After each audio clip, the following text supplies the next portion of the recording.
Di sosial media akhir-akhir ini kita lihat banyak banget bocah-bocah anak muda tiba-tiba jadi sukses, kasih lihat kekayaan. Mungkin banyak beberapa nama kepikiran di pikiran kalian. Dan mungkin aku bisa jadi salah satunya. Aku dulu pernah viral bikin konten di umur 16 dapat 100 juta pertama, di umur 17 dapat 1 miliar pertama, dan kelihatannya enak. Jujur, memang enak untuk bisa punya uang, untuk bisa berdampak, bisa berguna, bertanggung jawab, dan bisa grow di usia yang sangat muda. Tapi sebenarnya proses kesininya nggak seenak yang kalian kira. Klisenya, banyak orang pengen menjadi sukses di usia muda. Tapi nggak banyak orang pengen bayar harganya. Mereka hanya pengen hasilnya, tapi mereka nggak pengen melakukan prosesnya.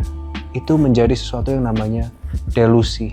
Dan kamu menjadi malu ke diri kamu sendiri. Karena kamu sudah taruh standar kamu di orang-orang yang kamu tonton.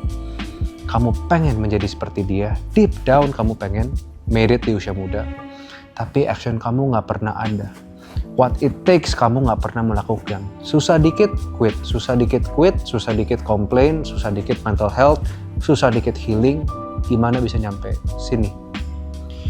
Orang-orang yang sukses di usia muda, yang bangun bisnisnya sendiri, bukan diturunin papa, itu melewati proses yang udah pasti nggak gampang. Bahkan bisnis yang diturunin dari papa, anak-anak privilege, itu nggak gampang. Menurut kalian selalu kasih hate comment, oh iya dia anak privilege, enak banget bisnis dari bokap. Gampang banget sih. Menurut kalian kalau kalian sekarang diturunin bisnis yang valuasinya triliunan, ratusan miliar, punya karyawan ratusan orang, menurut kalian sekarang bisa langsung handle leadership-nya, sistemnya, manajemennya, dan lain-lain?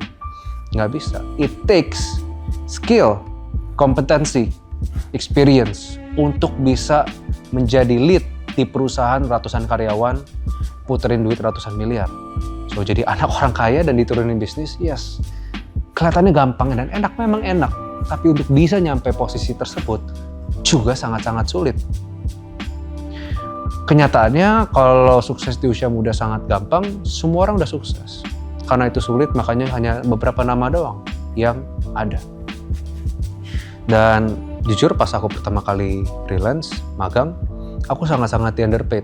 Aku hanya dibayar ratusan ribu dan sangat jauh dari standar gaji. Tapi aku lakukan itu dengan excellence. Aku pernah 7 part-time job dalam 1 bulan. Jadi aku benar-benar kerja dari Monday to Monday. Udah gak lihat waktu, pulang jam 10 malam, bangun jam 5 pagi, pulang jam 10 malam.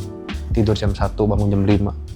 Udah gak lihat waktu lagi, hasilnya juga gitu-gitu aja. Tapi ya memang aku pengen bayar harganya.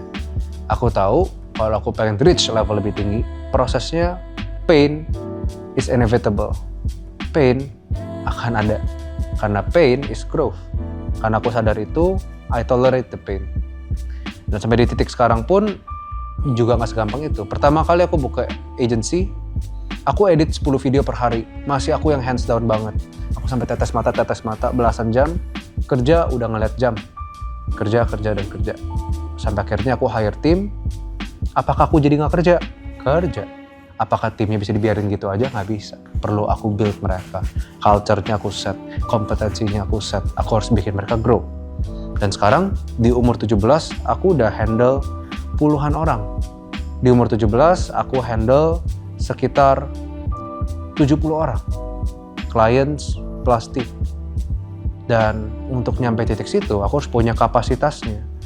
Aku harus punya sistemnya, aku harus punya knowledge-nya. Karena kalau aku handle semuanya 100% sendiri, jelas akan mati. Dan nggak ada hasil yang baik. So, aku harus tahu gimana cara aku bisa handle tim aku, puluhan orang. Ya, aku juga harus tahu gimana aku bisa handle puluhan klien aku. Karena kalau aku nggak wise, quality aku bisa turun, akunya juga nggak perform kalau handle sebanyak itu.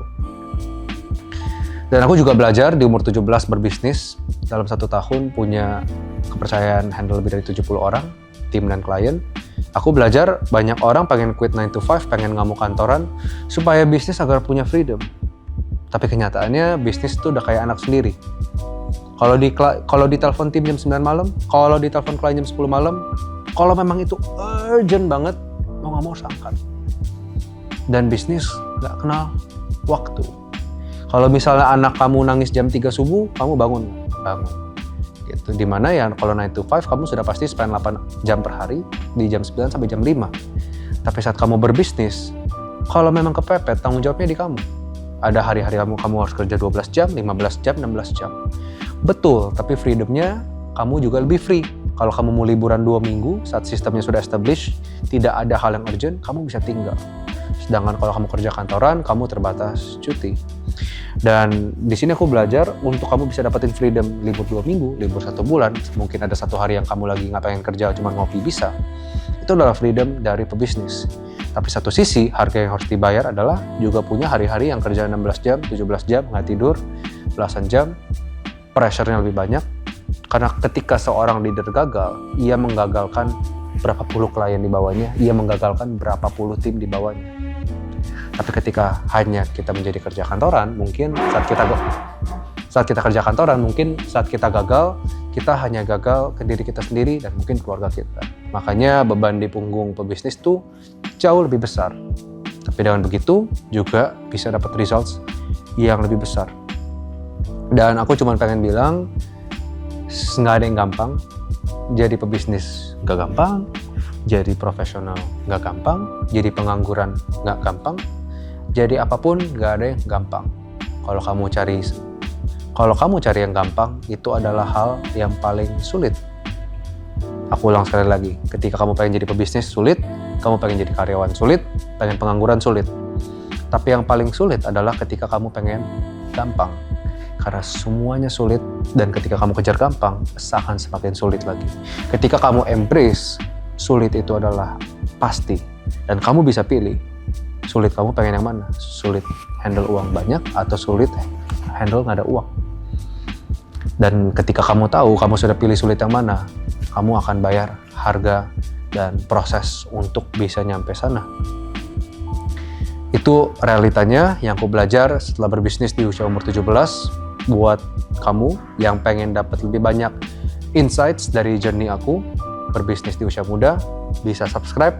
Dan buat kamu yang pengen dibantu personal brandingnya untuk terima beres, build your legacy, build your impact, naikin omset, build your attention in this attention economy, Fraser Agency juga dengan senang hati bisa bantu kamu untuk sukses bareng.